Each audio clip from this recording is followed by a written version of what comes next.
Hey, welcome back to another episode of It's a Football Thing. As always, I'm your co-host, RJ the Balanced Blue, joined by my fellow co-host, the Happy Hat Trick Boys, Scott the Gooner, Rob the Red Devil. I'll go to you first, Robbie. How you doing, my man?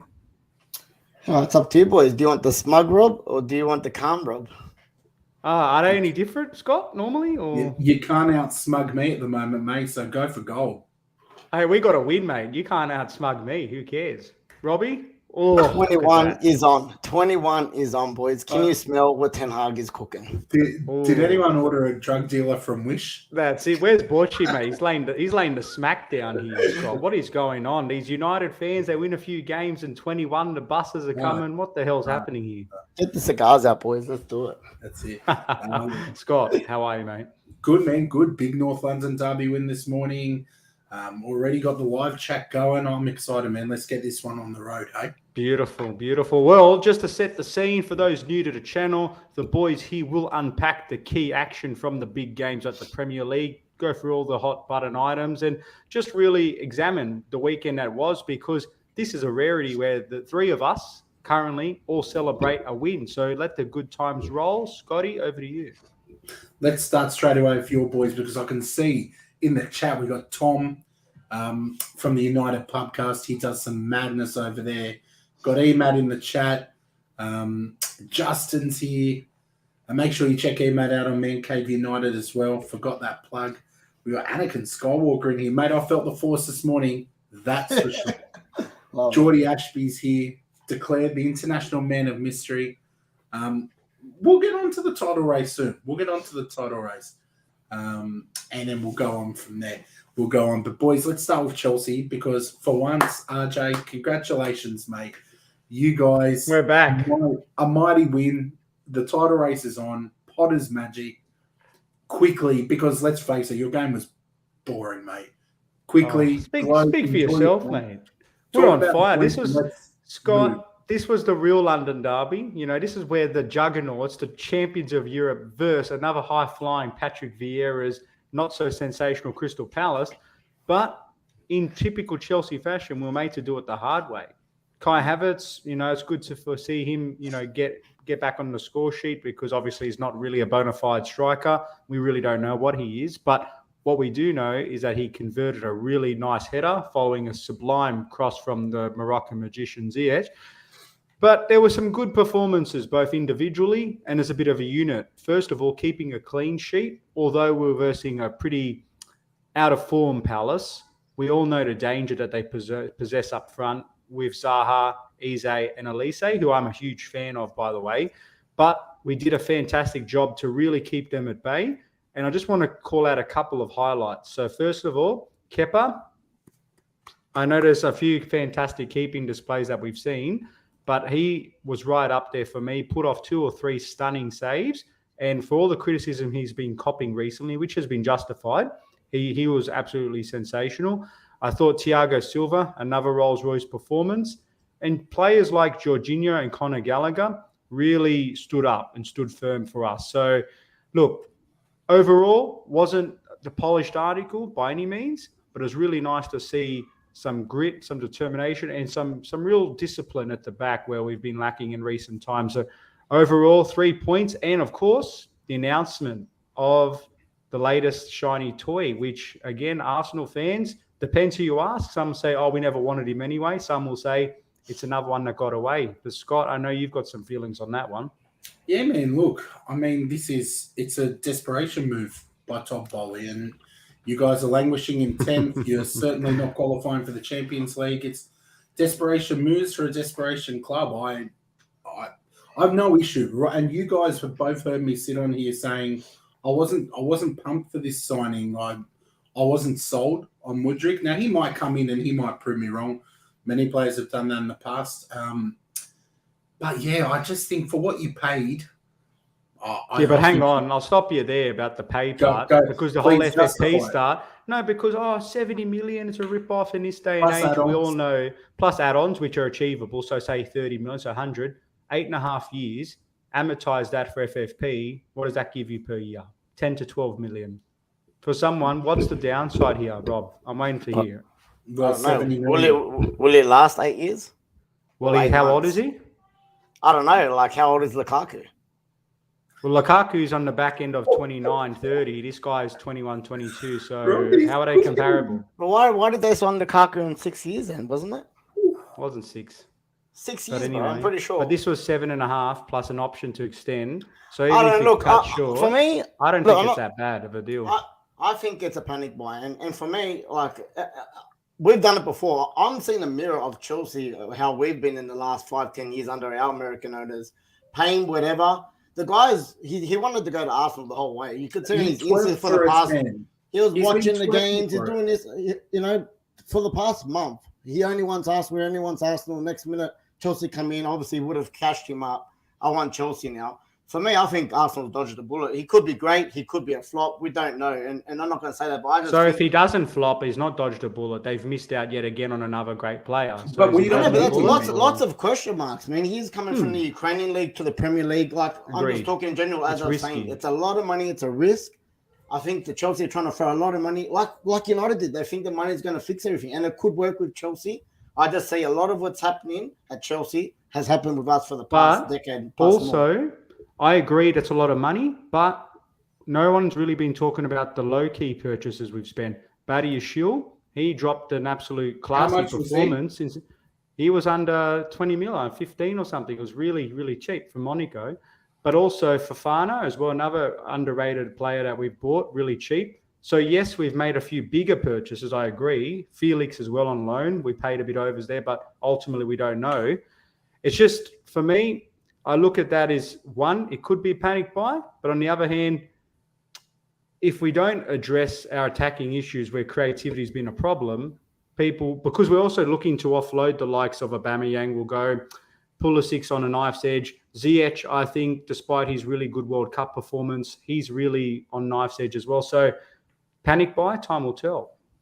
Yeah, for me, on Mudryk, he wasn't going to start for us. This one, I'm not upset about it. I'm not dropping Martinelli for him. Not dropping Saka, now. Not dropping Ødegaard. Like, who does he start in Chelsea? But 100 million's got to start. 100% who's he dropped? You just got Felix on the most expensive loan in history. You've got Raheem Sterling when he comes back from injury. You got Mason Mount. Who else you got? Kai Havertz. Well, Mason Mount's not a forward, so he's a striker and a he? winger. No, he's been dropping back to midfield in recent times. Who was your front three today? So it's Havertz.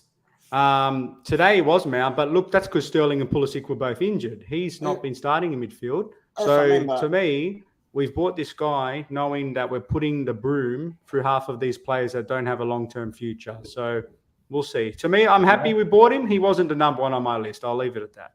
Yeah, look, I was more burning about Felix because I actually think Felix is more proven than Mudryk. I think Felix is a significantly better player. That's the one who I think might have strengthened us. But Mudryk, man, you guys can have him. He looked like he was being held hostage in all the photos they put out. The irony of him walking out with his Ukrainian flag and having the Roman Abramovich banners. I just think this has disaster. This has Nicola Pepe written all over it, man. This has disaster, awful bite. But you might clip that in 6 months and have a giggle at me. So let's move on. Let's talk about United. I've got a question for you, Rob. Is 21 actually coming? Nah, look, you know me, I was smug at the start of the thing, but I'm always, like I said, I call it how it is. As of today, right now, I will say yes, United are in the title race. I will say that right now because statistically we are. Anything for me under double digits, halfway through the season with that many points up for grabs. And, you know, we've played City twice. We've got you guys obviously within the next 2 games. And the way our form is at the moment, I think you can't say we're not.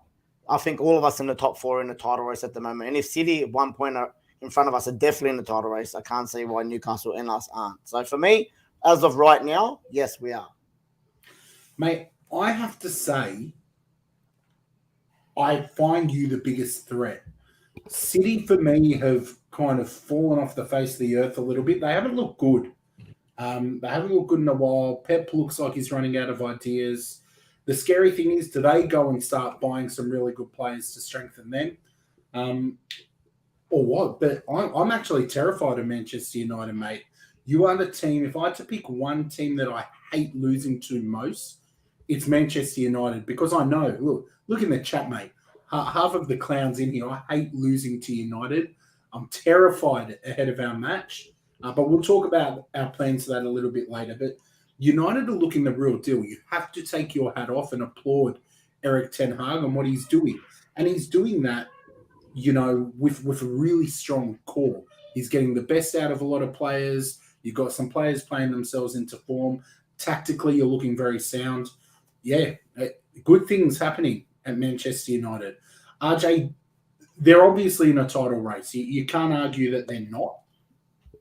But what do you think the big difference has been at Manchester United? Bit of probably backing of Ten Hag to allow him to not allow player power to take over. He made some big decisions with Ronaldo. He's been flexible, and he's been flexible with his tactics, but non-flexible with his principles. And I think he's really built a culture of the team first mentality, and he's really reinvigorated those players that had fallen by the wayside. I've been really impressed with players like Luke Shaw all of a sudden, who's now found some life again. And obviously the club itself made a really smart move by bringing in Casemiro, because that was a massive problem area.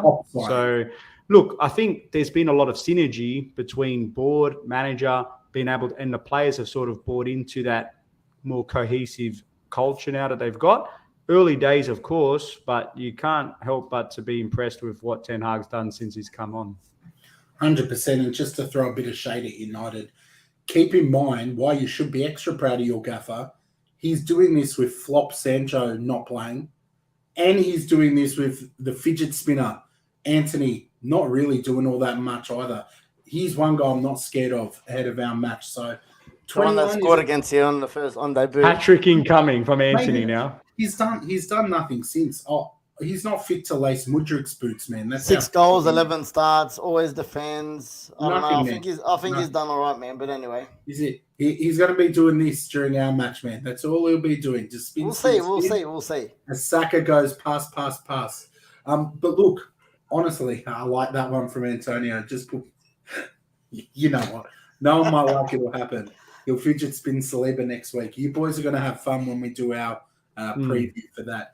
Look, United looking sharp, a really good result against your rivals. City, on the other hand, worrying times, man. Worrying times. They've really got to sort themselves out. They're obviously still there, but they'll want to get on top of this form. And the scary thing is, we're halfway through the season. All of our teams, RJ's team's still in it, but it's inevitable that Arsenal and Manchester United are going to have a little patch where they dip in form. Might come when the Europa League fixtures come in for us, but it's how you navigate that. And Pep will want to turn this around really quickly. Do you think they'll turn it around quickly, Robbie?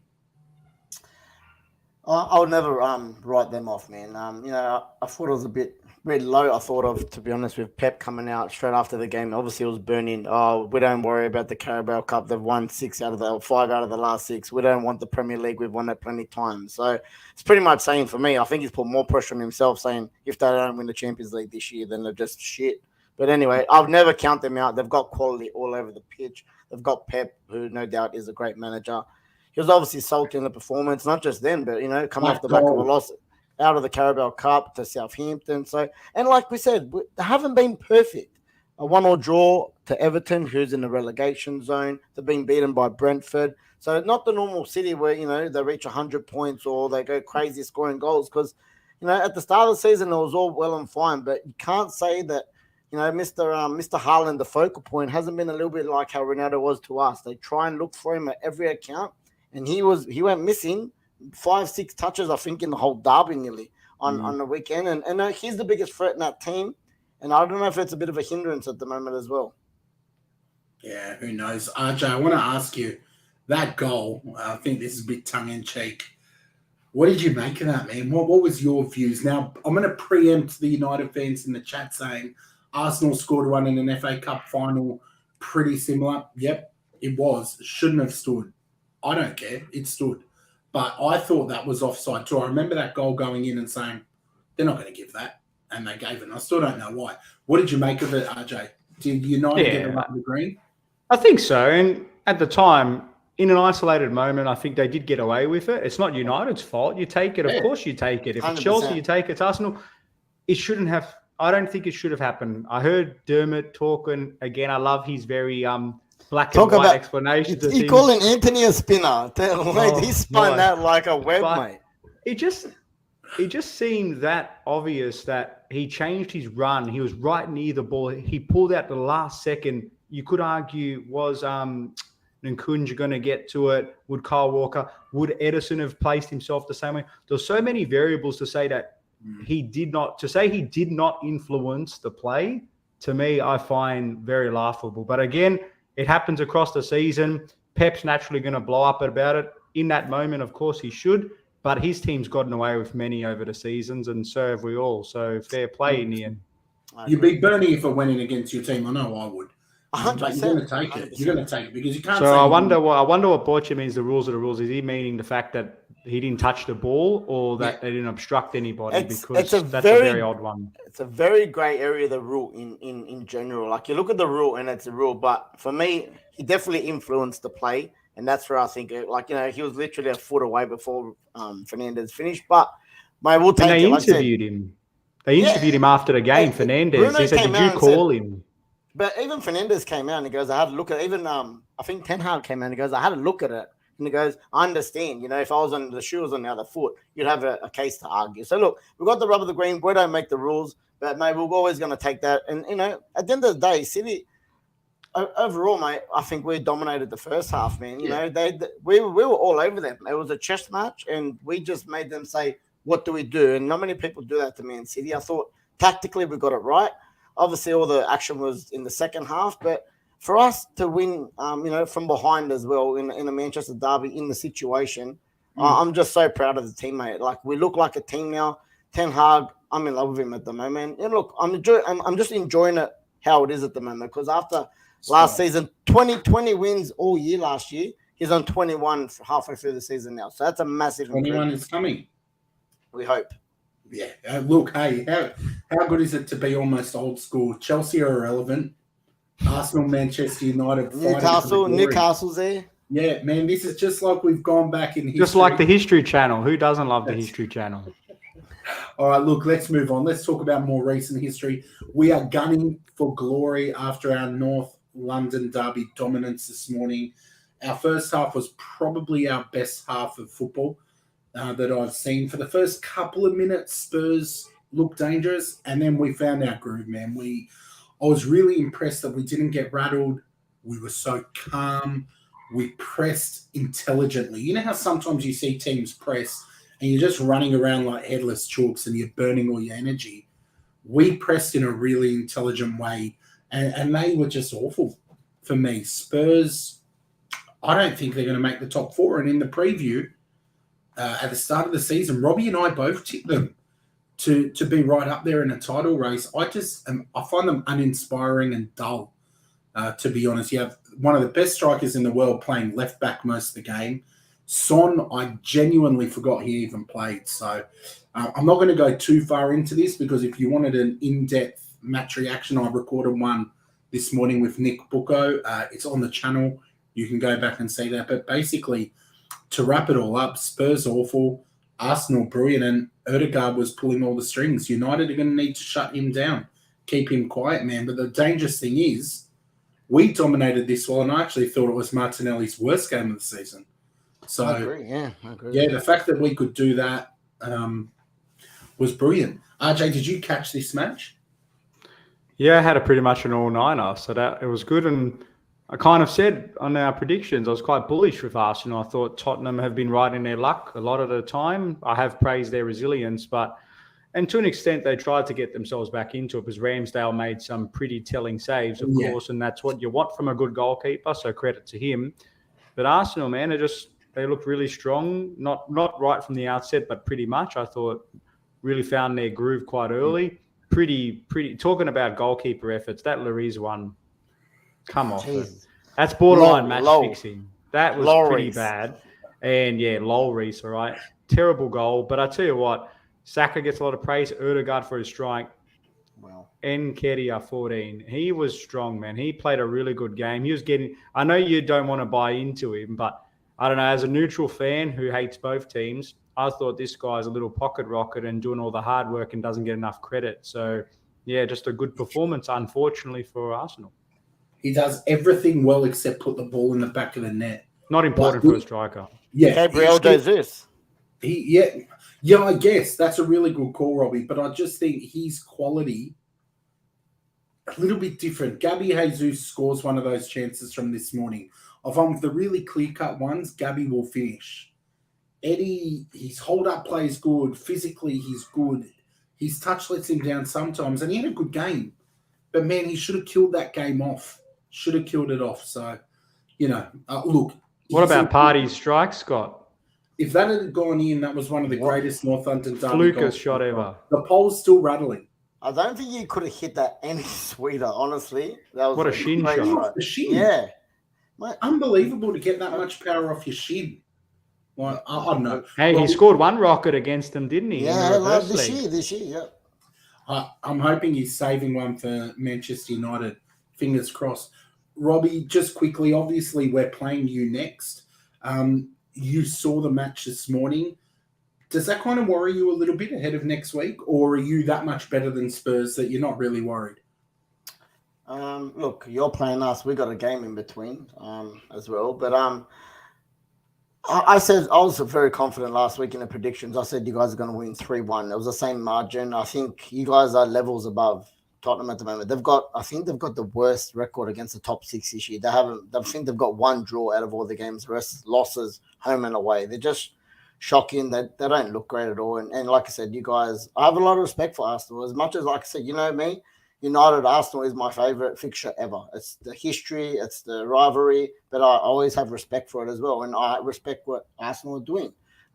This is a 3-year project that's come into blossom at the moment. So you guys are really starting to play some really nice football, and yeah, definitely I respect it. And yeah, I'm not going to be going in like, oh yeah, we're going to go smash these away and stuff. But I think it's going to be a really good game if all players are fit. Head to head, I think manager versus manager, the 11 versus 11. Obviously we'll preview it later on, but I think it'll be a really good game. And I have the respect to be enough scared of, like you are for United, I am for Arsenal. Yeah, fair shout. Make sure, legends, that you smash the like button. Doesn't take long, doesn't cost you anything, but it certainly helps us to get our content seen. So please hit that like button. Make sure, if you haven't already, that you subscribe as well. And leave in the comments any results that maybe shocked you this week, or how you're feeling ahead of that big Arsenal-Manchester United match. Don't want any predictions yet, Emad. We'll talk about that soon. Boys, obviously, to touch on a couple of other points, Liverpool decimated by Brighton. They were embarrassed. This is a slippery slope for them. You can pretty much say they're not making the Champions League at this point. You'd have to be worried if you're a Liverpool fan, but you'd be stoked if you're a Brighton fan. All that stuff going on with Trossard. Zabi's taking a really good stance on it, and he might be someone on the market. Were there any other results or any things you guys wanted to mention? Robbie? Yeah, no, look, quickly on the Brighton game again. I watched that as well live. I was obviously buzzing after the Manchester derby. So seeing Liverpool losing, 1-2, 3-0. I just want to say how great they played, man. Honestly, it was entertaining to watch. Their football, their build-up, their passing, the goals. It was even nice. Danny Welbeck, obviously from both previously our clubs, got a goal just to finish them up. Arsenal legend, United legend, won the Premier League with United. But, I think they played really good. And I gave him the shout in his first match there when no one knew. I said, Zabi is a very good coach. And, mate, how quick is he cooking? Everyone said Brighton when they had Potter and what he done there. Well, he's already got them cooking right up the ladder very quickly, man. Like I said, another team with no European fixtures. They might not have a cup game here and there. We've seen it before where one of these teams always makes a charge. So you never know, mate. They could try and get one of those, conference spots by the end of the year. But so much football to be played. Spot on. RJ, any results that stood out for you? Anything you wanted to highlight? Oh, just also, we're all talking about how good Man United's resurgence is and Arsenal doing Arsenal things at the moment. Newcastle, man, keeping themselves in the frame. Tough win against Fulham, who really didn't offer too much. They were quite placid.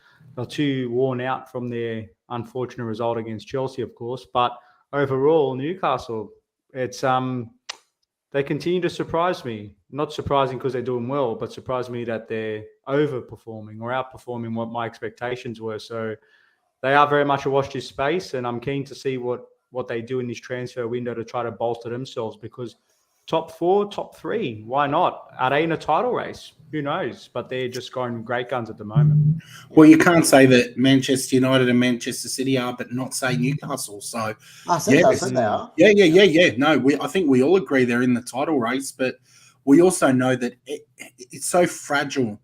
And at the moment, any of our teams lose a couple of key players to injury. We know that Chelsea is suffering at the moment. They're only going to get stronger as players return and new players play. So for us, Robbie, I guess the concern will be like if we lost Xhaka or Thomas Partey, or you lost Casemiro. I agree. It's big. It's big. So we I just don't think it's just players. I think it can be just the amount of games and, wearing yourself out as well, man. Like, again, like we keep thinking like it's May. We're halfway through the season. You said, Chelsea and Liverpool out of the Champions League. I will not say that they're out of the Champions League now. There's so many points up for grabs, and every team can go through a purple patch. Every team can go through, stuck in the mud. So I don't count either of those teams out for Champions League ever, to be honest. Easy. Boys, I got an update from Daniel, good friend of the show, with the tipping scores. Interesting times. So I'll give you the tipping scores from bottom of the ladder to top. In last place, RJ, 97 points. How come you didn't mention top 4? Like, I used to give you top 4. Why not say top 3? Because I'm a scumbag, mate. You are, mate. You're Arsenal scumbags, honestly. You know what, though? You guys, I've set myself up, because if we inevitably fall, I'm just going to cop it. I'm doing well in FPL. I'm doing well in the tips, doing well on the ladder. I'm setting myself up. So this could be my padlock, but times about 1 million. So RJ in third position, 97 points. I've come out of nowhere, mate. Absolutely out of nowhere. You've been on fire. Like Mudryk to Chelsea. Doesn't make sense, but I'm on 101 points. Robbie, 103 points. So it's on, boys. It's on. It's all over, mate. I've thrown the towel in. Chelsea, we're dusted, mate. We're finished. It's all over. I'm going back to back, man. That's it. And a good point here from Declared. Hoping that Newcastle next season don't just buy a whole new team because they're ready to spend and then lose this group of players. Yeah. You wouldn't look at this group of players and think these guys are all definite superstars. But I know what you're saying, Declared. They've got to be careful not just to go and buy all new players and disrupt that harmony that they built. And I don't see that as Eddie Howe's style, to be honest. He's very much about the core, very much about that team identity. So, exciting times ahead for them. Boys, we are going to predict, unless you had a point you wanted to raise, RJ. Did you have a point you wanted to raise? No, not really, to be honest. I'm good. I've got one quickly. Just quick touch on both again, Everton and Leicester again. Both and West Ham. losses, and West Ham. Like, boys is gone. Relegation. They have to be going. They have to go somewhere. They are literally in the mud. But who do you swap them with? Like I said, I could see Everton taking Moyes back, but I don't know what else would happen. We'll have to watch that space, boys, because there are a lot of managers really, really under pressure. So I'll have to wait and see. But even out of a stab in the dark, Jurgen Klopp, what's going on there? I listened to Liverpool fans today on TalkSport, and they were going Klopp out, Poch in. I don't know. I mean, Poch has never won a thing with Spurs. All right, he may have won some stuff with PSG, but anyone could win with them. Would you sack Klopp? They seem really loyal to Jurgen Klopp, but it is starting to shift, isn't it? I don't know. Mutual agreement for him to go. I don't know, man. They're trying to sell the club, and the way they're going at the moment, they're not. Their price is dropping every day, I reckon. Yeah, interesting shout. Very sad. Interesting shout. Just to give you the update, all our listeners, on the plan for the rest of the week, because we are in the new format at the moment. We will drop a predictions video on Thursday evening. We said, didn't we, boys? Was it Thursday? Friday, I think Friday. We'll drop a predictions video on Friday evening, looking ahead to all the big Premier League matches. And we will be live, a second live this week on Sunday evening, to preview Arsenal and Manchester United. So that match is Monday morning. We'll be live Sunday night, and we'll be looking at that, previewing it. May even open up the phone lines, let a couple of you United boys come in and talk some smack. But we will be doing that on Sunday. So make sure you keep an eye on our socials. Hit the notification bell. That is always the best way to know when we're live, particularly with the new structure. Let's go back, boys. We've got a match Thursday morning, Crystal Palace, Manchester United. I see nothing other than a United win. Palace are so weak, and Vieira could be one of the next sacked too. I'm going United 4-0. Robbie? Well, yeah, look, I think we're in a good spurt at the moment. I'm not going to go that high. Again, Selhurst Park is always one of those banana skins places for us as well. But I do think we should get the job done. I'll go 2-0, and I'd like to see our new sign in Workhurst start here. I think this could be a game for us. We need a bit of rotation before the big, obviously, game against Arsenal. So I'll go 2-0 United. RJ? I'll go smack bang in between. 3-0 to the Red Devils. All right. And then Friday morning, Manchester City hosting Tottenham Hotspur. Two teams not in the greatest form, but Spurs don't mind playing Man City. I do think City will bounce back, though. They've kind of got to. It would be really bad for them if they lost here. So I'm going to go Man City 1-0 against Tottenham Hotspur. What do you think, RJ? I think 2-1 to City in the end. Robbie? Where's this? Who's home? This is at Manchester City Stadium. If it's at Manchester City, I'll go 2-0 to City. All right, and boys, no transfer updates on my end. Nothing really happening with Arsenal. There have been some Declan Rice whispers around, but nothing from anyone overly credible. It seemed to have gone a little bit quiet, and I don't mind that because we tend to do our business quietly. So nothing happening for Arsenal. Anything on your end, Robbie? Yeah, no, look, pretty quiet, and I expect it probably to be no more business for the end of the window. There is, like you said, whispers. I've seen that Ten Hag would like possibly a midfielder to come in just for squad depth, and I've only seen little whispers that they might have a crack at Tielemans because he's coming towards the end of his contract. Yep. That's a very slight chance. But besides that, I think the striker who came in, I think he could be the end of the business for us. RJ, surely you guys don't have any other money. I know Arsenal are actually looking to re-sign Shodra Mustafi. So you guys tend to just sign anyone we're looking at. I'm hoping Todd is watching and goes and splashes 80 mil on him. Could it happen? You guys just don't, even in first place, you got no pull. We got more pull in 10th spot. So make of that what you will. So that's all good. For us, there's lots going on. There's always lots of money when you're in a desperate situation like we are at the moment. I'm more concerned with the outgoings, though. So hopefully we get a few of them flicked out. But I'm told, CM and a backup RB. So watch this space for that. Okay. Boys, you got any quick fires before we wrap this stream up? No, I'm on the spot again. Sorry, boys. Give him the boot. Mate, you know what? I think it's the new structure, man. I'm not. You've got one routine. I'm not in routine. One job. Bring some quick fires to each stream, for heaven's sake, mate. You're going to flop harder than Mudryk. RJ, you got anything, mate? Yeah, well, I just, again, because we just got back to work this week and I was able to chill out and relax. And one of the things I like to do is, check out what's the latest and greatest on the big screen. Anything you'd recommend to our viewers to check out in their downtime? I haven't watched it yet, but I'm planning on it. It's called The Last of Us. Okay. It's coming out now. It's on Binge. It's based on a video game, so should be a really good one. It's had some really good reviews too. So looking forward to watching that. What about you, Robbie?